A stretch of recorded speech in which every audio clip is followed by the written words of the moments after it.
The Lunar Leap. Think of the blue of the sky. There is a good scientific explanation for why the sky is blue. The sky is blue because light with a short wavelength, such as blue light with a wavelength of 450 nanometers, is more likely to be scattered by an air particle than is light with a longer wavelength, for example, red light with a wavelength of 600 nanometers. The reason the sky is blue is because it is full of blue photons bouncing back and forth between particles of air. The scientific explanation for why the sky is blue does not account for the quality of blueness that is the characteristic appearance of the sky as seen with human eyes. To human eyes, the blue of the sky appears nebulous and translucent. It looks insubstantial, as if it were a pure, non-objective colour. The technical term for colours like this is film colour.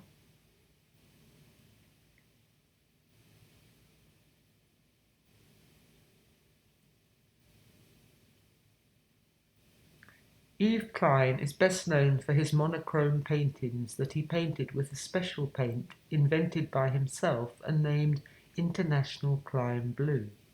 In fact, Klein not only painted in monochrome IKB, but also in monochrome pink and monochrome gold. The three colours together form a unique colour world that gives to Klein's work a strong sense of unity. What is special about Klein's paintings is the way he bound the paint as loosely as possible, leaving the pigments dry and fluffy, not wet and sticky, as is the case with oils. This is what gives his paintings their unique, powdery appearance.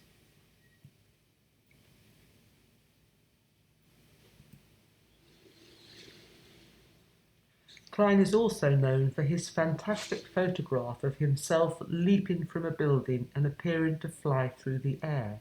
It is captioned, "The painter of space leaps into the void."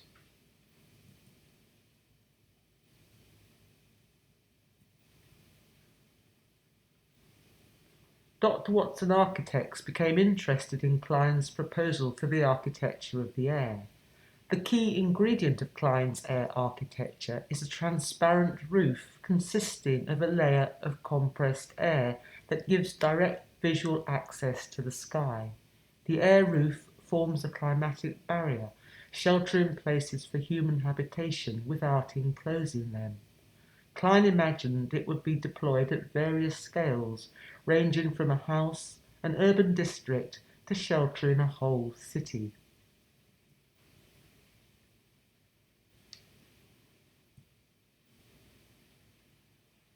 Klein's proposal for the architecture of the air got Dr. Watson Architects thinking about the blue of the sky. They knew Klein was wrong to equate air with the void of space, but at the same time they themselves had no idea of the manner in which the Earth's atmosphere ceases to be sky and dissipates into space. In order to visualize the problem, DWA made a large cross-section through the sky. In gathering information for the section, they were surprised to find only a tiny portion of the sky, a zone in the order of 5 miles high, ascending from the surface of the Earth and named the troposphere, is breathable and subject to weather. Beyond that, matters are otherwise.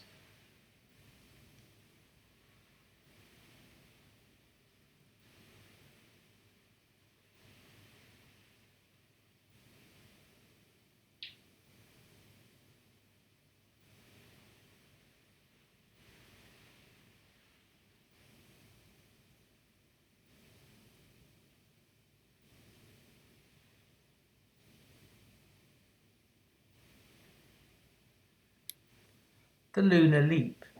As they thought about the sky, DWA began work on a project called the Lunar Leap. It was a response to an architectural competition set in New York's Coney Island.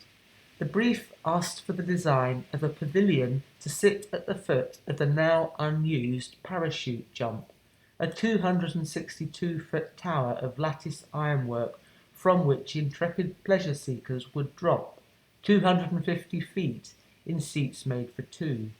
The jump was closed in 1968 amid safety concerns, but the tower remained to become a city landmark. The ambition of DWA's Lunar Leap was to create a pavilion that not only satisfied all programmatic requirements, but also offered a place for citizens and visitors to celebrate Eve Klein's leap into the void.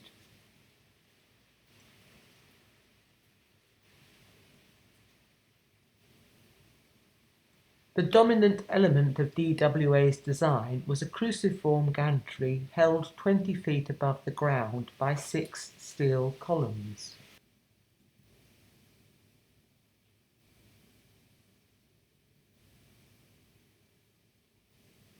Since the gantry was to appear as if floating, the 6 columns were designed to be as slender as possible, pushed to the limits of believability. The gantry would serve 4 functions. 1. Roofs and upper floors would be suspended from it. 2. Services would be accommodated in it. 3. Transformable glass screens would be suspended from it. And 4. It would house the mechanisms for opening and closing dividing screens between the restaurant, the internal event space, and the external event area.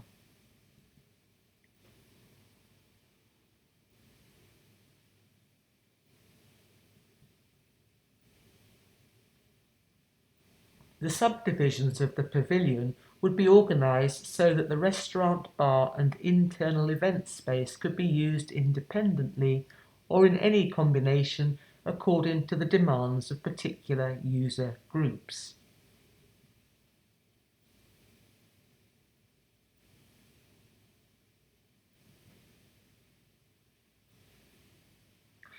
Although the pavilion was designed to accommodate a variety of uses, its primary role was to stage an event. It was the event that gave the pavilion its name, the Lunar Leap. In order to facilitate the leap, the architects designed a special device to be housed in the gantry.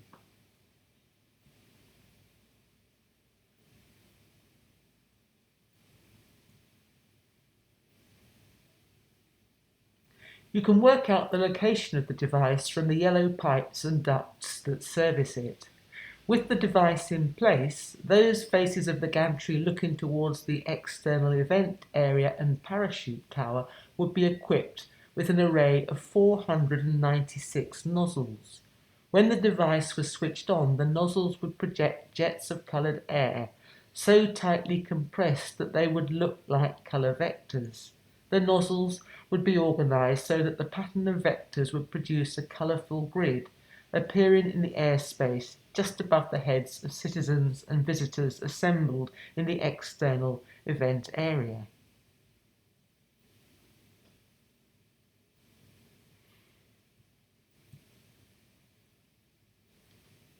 The lunar leap would occur once a month at full moon, unfolding as follows.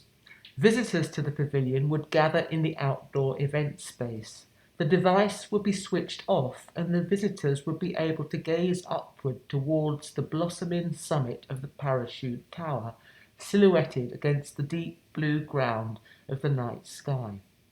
The tower would be painted a glowing translucent white. In the daytime it would almost disappear, but at night, under the illumination of the full moon, or, in adverse weather conditions, the artificial illumination of a moon balloon, it would appear as a geometrical web of glowing white lines.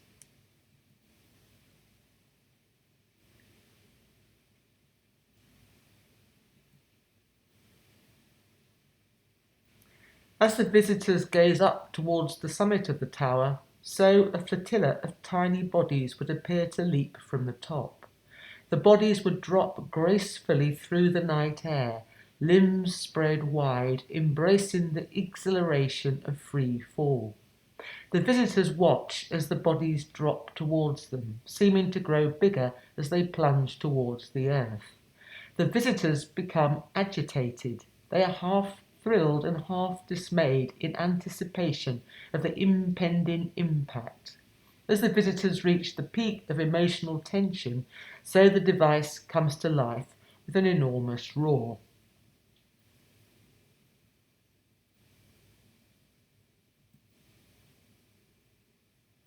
And jets of coloured gas shoot out above their heads.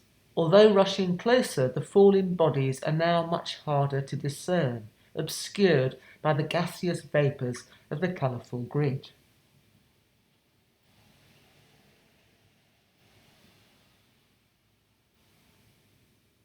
As the rush of gravity hurls the bodies into the grid of coloured gas, so all of a sudden they seem to vanish into soft puffs of air. For the visitors, the impact of falling bodies amounts to little more than the colourful turbulence of minor shock waves. The intense emotional thrill of the leap dissipates, diffused into soft colour vapour.